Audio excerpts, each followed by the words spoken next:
Vakuf je jedna od najvažnijih institucija u okviru islamske zajednice u Bosni i Hercegovini i u Sandžaku i uopće u islamskoj tradiciji.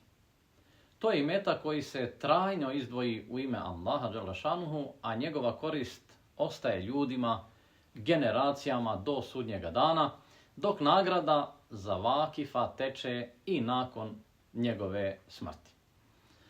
Poslanik alejhi selam je podsticao vakuf. Zemljište za njegovu džamiju u Medini otkupljeno je od dvojice jetima i postalo trajni vakuf. Hazreti Omer uvakufio je svoju zemlju po savjetu poslanika alejhi selam kada mu je kazao: zadrži osnovu, a dijeli prihod. Ebu Talha radijallahu anhu uvakufio je svoj najdraži palmik i to je nazvao najboljom investicijom za ahiret.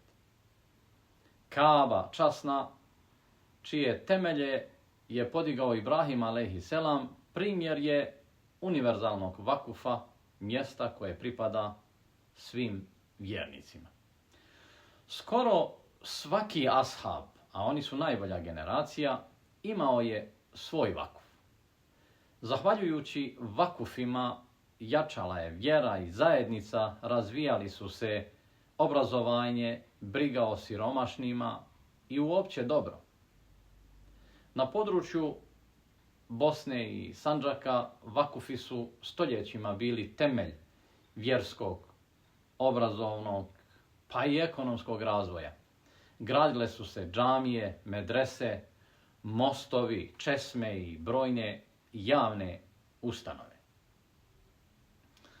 Posebno se ističu vakifi poput Gazi Husrev bega i Isa bega, čija djela i danas služe našoj zajednici.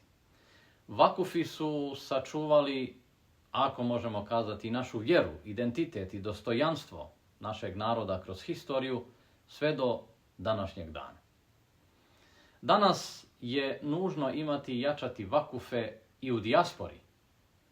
Tamo vakuf znači očuvanje vjere, jezika i korijena. Gradnjom džamija, islamskih centara, grade se zajednica i ostavlja trajni trag budućim generacijama.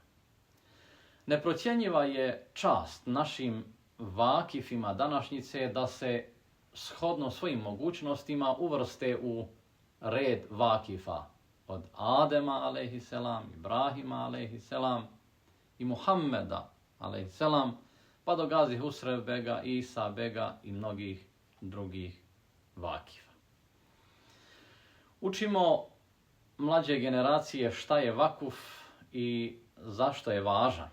Neka nam ostane u emanet da čuvamo postojeće vakufe i gradimo nove.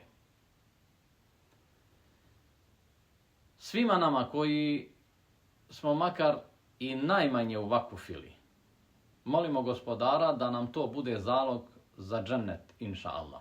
Poruka današnjim generacijama bi bila: neka svako iole imućan Bošnjak trebao bi razmisliti da u svom vasijetu u okviru dozvoljene trećine imetka dio uvakufi za trajno dobro, a ostatak imovine svakako pravedno podijeli svojim nasljednicima.